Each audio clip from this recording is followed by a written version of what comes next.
The Divorce, Part 4, the final ending, all other parts down below. For the first time in 8 years, I don't care. I don't care if she is upset. I am not playing this game and being put down anymore with her. I feel great today. Really, really great. I think I should go visit Happy Man and we can go dress up like Ronald McDonald together. For the kids only, of course. Oh, I went to therapy today. It was great. I really, really, really feel great right now. The best I have felt in a long time. My therapist went over the list that I gave her. Second post on this thread, and we discussed what I am doing to fix them. We set an action plan for some of them and others we will tackle next time. We talked about the ex and what she is doing right now. She says that this relationship is going to fizzle soon, to which I said, meh. She asked if reconciliation is what I wanted. It took a minute, but I did say yes, it was. I genuinely want to reconcile, but I am not trying to get it now. I will have told her I will not settle for less than what I deserve. I will not accept anything less than 100% from her. I don't care. She told me that if I wanted to reconcile at all in the future that I need to stop caring altogether about anything and everything that she is doing, saying, thinking, feeling, etc. easy. I am done caring. She told me I am a codependent, but she does not think I am as bad as I think I am. I do think I am a codependent, but I agree, I am not as bad as some of them that were there last night. However, that does not mean that I am going to stop going or focus on fixing it. I went to the gym with my brother-in-law and told him about everything. After I told him I just don't care anymore, he told me about my wife and her Thanksgiving plans. She is going to his house and she does not understand why everyone, her family, her coworkers, her friends, are all telling her that she is crazy for not going to her family, but to this guy's house that she has been dating for a month immediately after a divorce. My response, not my problem. Don't care. It felt right. I feel good. So, my ex-wife is allergic to gluten. For the last 4 years, I have had to cook gluten-free for her and my daughter. My daughter was diagnosed with a lot of allergies by her doctor. Soy, dairy, wheat, nut, egg. It was very hard for her and us. So, I have been cooking gluten-free for so long. Every year, I cooked Thanksgiving for her family. This year, obviously, I am not. Her family is doing nothing for Thanksgiving. Their daughter is going out with her new man to his family house. Is it odd that I am relieved that I am not going to have to cater to that anymore? Really, I want to cook tomorrow and just throw powdered gluten all over my food. Weird thought that I just had. I sacrificed to cook for her so she would not get sick. Screw that noise. Now it is my time. Also, is it wrong for me to laugh thinking about her going to his house tomorrow and his family? Most likely, not catering to her diet. Just some random thoughts that I had just now. But whatever, the doctor, for my daughter, was wrong. We ran another test 3 months later and found out she was not allergic to anything. I don't know if she is going to his parents or to friends or whatever. Either way it makes no difference. Besides, who knows what this lying cheat has told this man? And who cares? He is divorced as well, so they probably think it is normal. Really, from what I have heard, he is a douche of unmatched proportions. I may post a pic of him in private so you can see what I mean. Every picture of him on Facebook is of him with his shirt raised, taking a picture of his abs, from a camera phone while staring in the mirror. Just douche. Good day so far. I picked up my daughter this morning. I tried to be very calm and dispassionate with my wife. She yelled. She made a comment. No, I told her I would take her suggestion into consideration. She got very upset with that comment. We ended up talking for 2 hours about everything. The feelings for each other. The way we are both acting, our gripes with each other, reconciliation, etc. It was productive. We did not say anything about actually reconciliation, but the general feel of the conversation had a feeling that she would want to reconcile after time. I told her I do not want to reconcile now. I have no interest in reconciling with her as is. We decided that we will take baby steps to get on good terms to discuss our daughter only. After that, we will see about getting on terms to fix our relationship. She mentioned that she feels it would be easier to reconcile. She said that she wants to reconcile, but she does not. She claims she did not plan to leave for this guy. She met him for the first time the day she asked for a divorce and that she planned on saying something for weeks before. She cried a lot during the conversation. She was upset with me because she felt that I did not think that I did anything wrong in the relationship.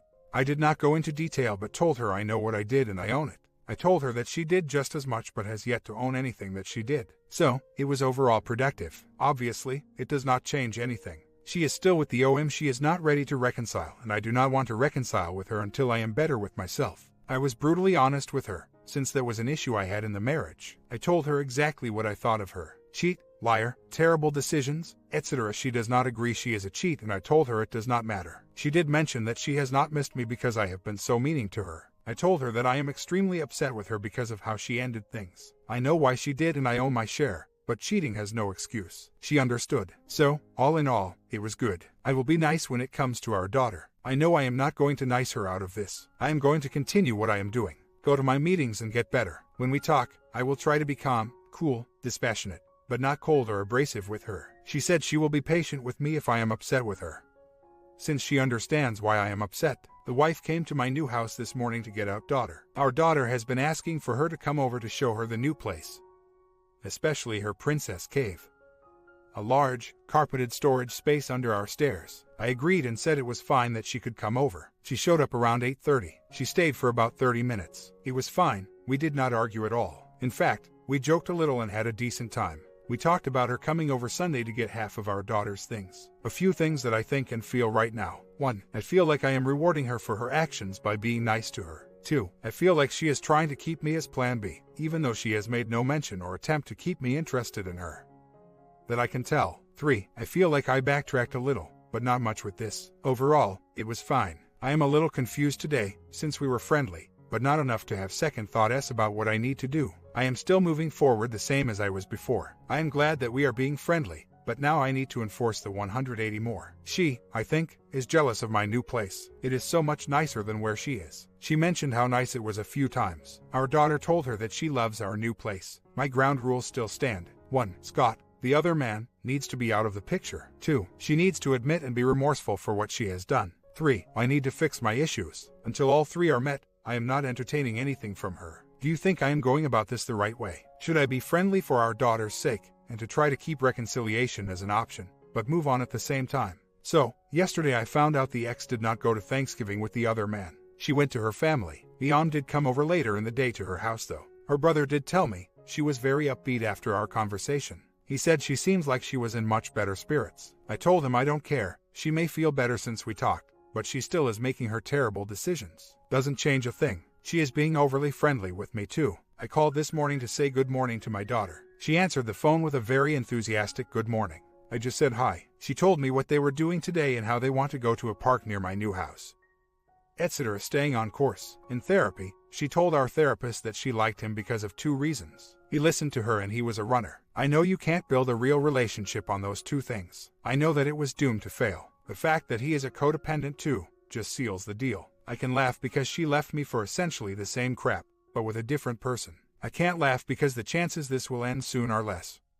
Because if he is codependent, he will try to stay with her no matter what. Mostly, yes, I can laugh at the situation. It is a little disheartening, though. But, right now, I still not care. I can't do anything about it, so what's the point trying? I will just keep up being positive around H for our daughter and go from there. I want her back because I love her. Thankfully, I realize it is the codependency speaking. I know that she is being a truly terrible wife, friend and person right now. I have not detached enough yet. I know I need to work on this still. I am not interested in taking her back until she works out her issues. I think I will come out much better, while she will be exactly where she left off. Deep down, I feel like we can work on our issues, as long as we are willing to work on our individual issues too. I am still moving forward with the divorce. I am not going to stop it. If she wants to join the team and get fixed, she is welcome. If not, that is her choice. I know I have my faults, but I am man enough to admit them, face them and conquer them. As they say, it's time to put up or shut up, and I am not going to be a silent person anymore. So, my daughter came home tonight for the week. I asked her if mommy introduced her to other men.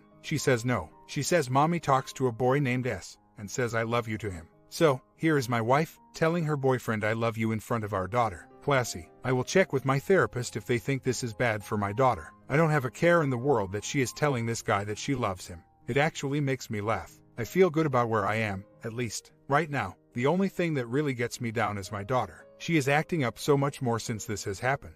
It upsets me that she is going through this. I am fine with me going through it, but she does not deserve it. Of course, when that happens, I get upset with the ex-wife. I shouldn't, but I do. We have discussed our daughter acting up and the ex-wife does not see it. She questioned our daughter the other day about why are you being such a bad girl lately. Of course, when the answer was mommy and daddy splitting up. Not from my daughter. This is from the ex-wife parents and brother. She, the wife, dismissed it. I need to get to the point where anything she does, provided it does not put my daughter in harm, bother me. I need time for that, I guess. Other than that, I feel good. Attaching is getting easier every day. Once I realized I don't love who she is, it made it so much easier to not look back. Seeing her how she really is and not the delusion I had of her has been immensely helpful. I just got to a point where I don't want to play these games with anyone. Every day it is some new game with her. Last night, I dropped off my little one at her house. She had a fever, 102. I dropped her off and went home. I felt terrible, and still do, that she is sick, but I can't do anything about it. This morning I call the ex-wife to see how she is doing, and she tells me that it is steady. But she can't go to school. I ask, what are you going to do? She complains how she can't take off work because is in a new position. I am sure she said this to get me to ask about it, and that she does not know what she will do. Usually, I would leave work, since my job is flexible, and take care of her. I think she expected me to offer. I did not. She then said, I will have my mom take off work to watch her. Okay, not my problem. And yes, she will be footing the bill for therapy because of her choices. I called the ex-wife on Tuesday to say goodnight to my daughter. And she, the ex, asked me to bring a hat for our daughter to her school, because she is taking her out to a parade on Wednesday. Sure, no problem. I get the hat in the car, just so I don't forget in the morning. I call the next morning, again, to talk to the little one, and told the ex-wife that I will drop the hat off at her school today. She begins to tell me they are not going anymore. To me, it seems like she wants me to ask why. Of course, I don't. I say, okay, well, I will give your brother the hat at the gym. Then, on my way to work that morning, my sister calls me. She is still Facebook friends with the ex-wife. She says that the ex-wife posted something the night before about how she was upset, and that when she gets this upset, she eats a lot of brownies, or something to that effect. Of course, I chuckle. One day she is going to this parade, of course, with the other man, and then she is upset, and then the next day she is not going at all. I sent my brother-in-law an email earlier today. He has been great at getting me back on solid ground. He sent me back this. I know you and I were together for a long time, so I am sure that you feel that you know her better maybe than anyone. What's weird about that is that from the beginning it seemed like you were treating her behavior as unusual. Like she's going through a phase, bad patch, or midlife crisis. But the more I have observed her, the less out of character she seems. Hearing her talk about why she does or does not do certain things feels perfectly familiar. I've been listening to her give these crappy reasons my whole life. I feel like you are missing a M that never really existed. What she's doing now she's doing for the same reasons she's always done everything. I can't imagine that she was any different while you were together. You just never realized it. I know you're going to say that you knew her and she wasn't that way. But then again, you were the one who was surprised. I wasn't all that surprised. Horrified, yes. Surprised, not so much. So, my question is, what the hell are you missing? Em isn't going to revert back to what she was. This is what she was. She just didn't show you. And we are back. He always helps me see things the way they are. I am lucky to have my brother-in-law. He has kept me grounded when I have needed it. It is good to have him around, since he does not tell me what I want to hear. Since he knows her so well, he tells me what I need to hear, which has helped immensely. I would file custody of them, but they are not going anywhere. He has gotten into arguments with his dad already about me. His dad, of course, believing everything the ex says, which is understandable, has said some crappy things to my brother-in-law about me and how I am no longer family, and he argued back saying that I am his brother no matter what happens with the wife. I do truly love them both as my siblings. So, I got to wake up with a laugh this morning. My younger sister, who I have not confided much in, since we are not as close as my older sister, sent me a text an hour ago with 2 pictures. I download them and they are screenshots from Facebook. So, I look and they are posts from my ex-wife to the other man. My younger sister friended the OM when this happened. First post on November, ex-wife, I miss your face. On the upside, I still have some of the chocolate you brought me. Second post, December 20th, ex-wife, hi. OM, I ducking love you. So, hi back. This put me in such a good mood. For some reason seeing them post like that put me in a good mood. I laughed in the shower about it. He is obviously codependent. She still shows married on Facebook, yet is openly sending messages to the OM. They are already, after 2 months, saying I love you. She is dating the same man as me, except a new face and body. Same crap will happen. Meanwhile, I will only get better. Puts a smile on my face. These antics continue to solidify my desire for divorce versus reconciliation. I had a good laugh at it. I was not mad or sad at all. It was a good feeling. So, I decided that I will file divorce after the new year and send her the bill. I am meeting my attorney this week to start. My ex is getting ridiculous. She does not like rules and boundaries. It is funny to me. She calls this morning about tonight and the holiday custody. Our agreement calls for her to have our daughter on Christmas Eve and me Christmas Day. Today starts my week for custody, so I will get her tonight and have to bring her to the ex-wife tomorrow morning. My ex-wife was arguing that how it makes no sense for me to have her for one night, blah blah blah. How she is only looking out for our daughter's well-being. I stood firm and told her that the agreement clearly outlines this. She got upset and had to go. Now, had she asked me to keep our daughter one more night, regardless of the reason, I would have said that is fine, since there will be days where I will ask the same thing. Instead, she decided that it was best to be argumentative. During the talk, she said that why are you being so aggressive towards me? To which I told her I was not. I am only following the agreement we have in place. She did not like that. Whatever. I got a call this morning from my brother-in-law. He got into a huge fight with my ex-wife last night, and she effectively told him that she is cutting him off from her life. As well, he told her how he felt about how she is acting, how he does not think that it is wise to be bringing the new guy around her daughter, how she knows nothing about this guy, and she flipped and told him that she would rather not be around him. Her parents or anyone else that thinks she is being a bad mom. X is only living with him until February. Their lease is up. They were moving into a new place together. But he stopped payment on the deposit check. She is going to have to figure it out now. I hung out for a few hours with the bill and Sil. As said above, my ex-wife cut them off, so they did not want to be home. So we went and had a drink. They asked me if they could tell me some things about the ex-wife and the OM. Since wanted to get things off their chest, I said sure, it makes no difference to me, so whatever. I am posting this just to keep everyone up to date on what is going on. Soon I will remove this thread, as I feel I am getting to the point where I don't need to have it, but for now, I will post when these things occur. Here are some of the things they told me. 1. OM is an alcoholic. 2. OM is a wimp, sissy. My sister-in-law says she is a bigger man than him. 3. Ex-wife says that the OM is dumb as rocks. They agree with it. He could not figure out how to say ladies and gentlemen. 4. Ex-wife has tried 2 times to break up with him, but hasn't for whatever reason. Codependence, I assume, or realizing I am not waiting for her. Whatever the reason, not my problem. 5. Ex-wife is oblivious to things around her. She almost caught the house on fire by leaving for hours with a candle burning in her room. When confronted, she said, "Ma, that's what the insurance is for." Mind you, the insurance she talks about is renter's content insurance, not hazard and liability. 6. OM works a sales job. 7. OM is a nice guy. Brother-in-law and sis-in-law constantly catch him doing the dishes,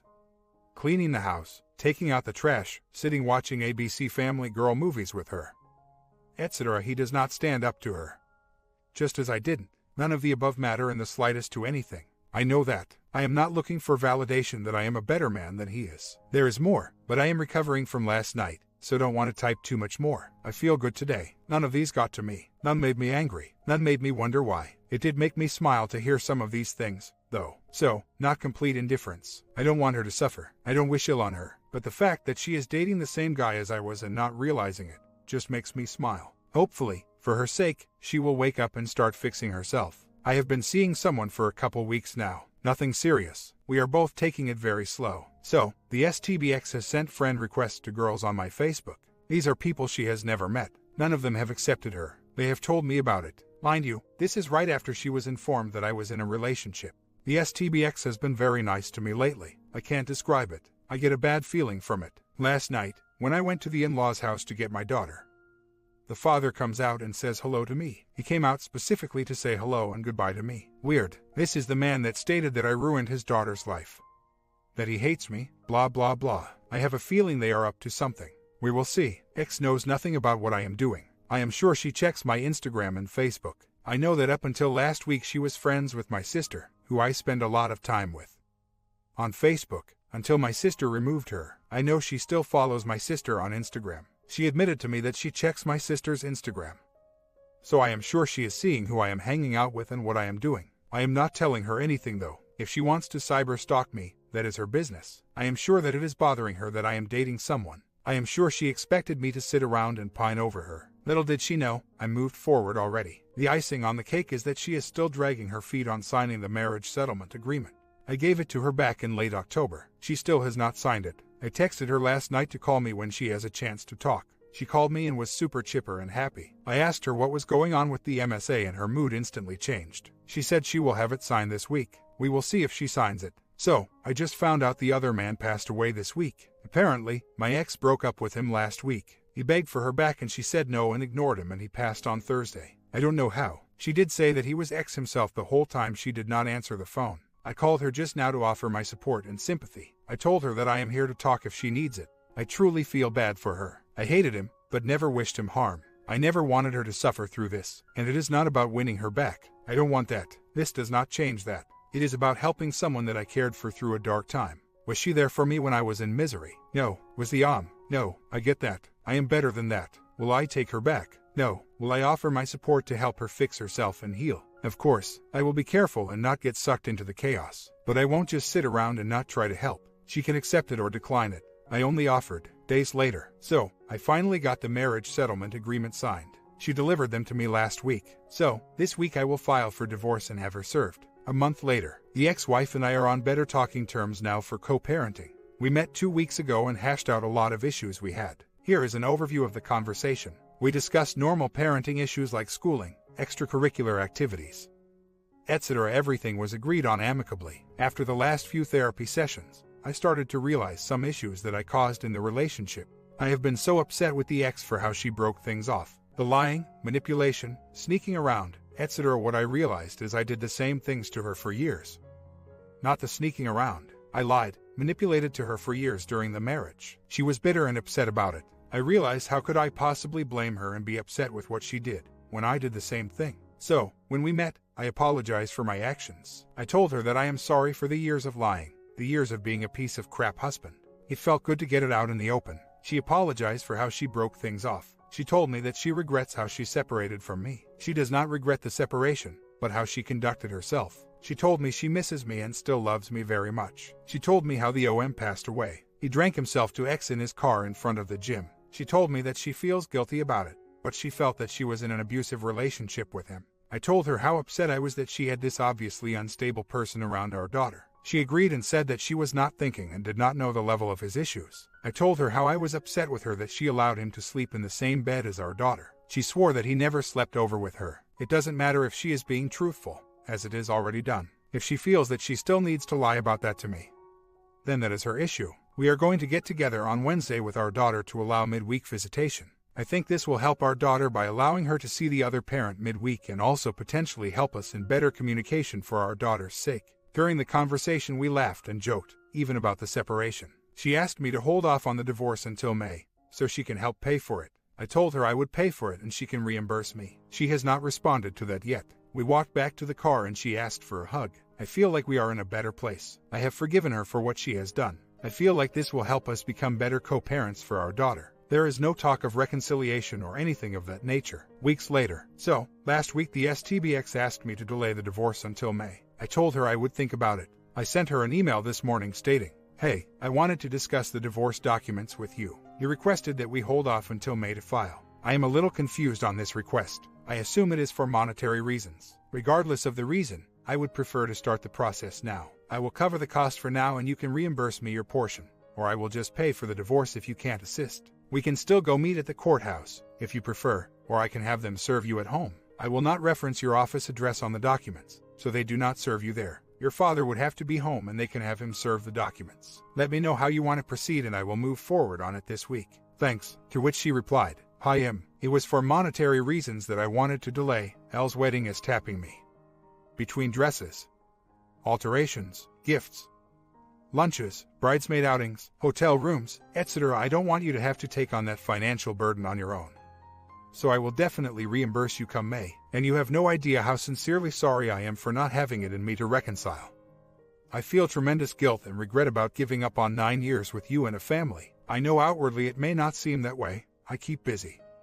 But I absolutely do battle with that on a daily basis. I can go to the courthouse on April 15th, but if that is not soon enough for you, my father is always home to receive the documents. Months later, and doing well. The divorce is moving forward. 3 weeks or so and it will be finalized. Things have gotten better communication-wise between us. As weird as it sounds, we actually are communicating better now than when we were together. I attribute it to me actually having an opinion and not just giving in to what she wants all the time. It is a good feeling. As for her personal crap, still the same. She complains to me about being broke all the time, even though she lives with her parents. She called me the other day to talk about her potentially getting a second job, which would require me to have our daughter more.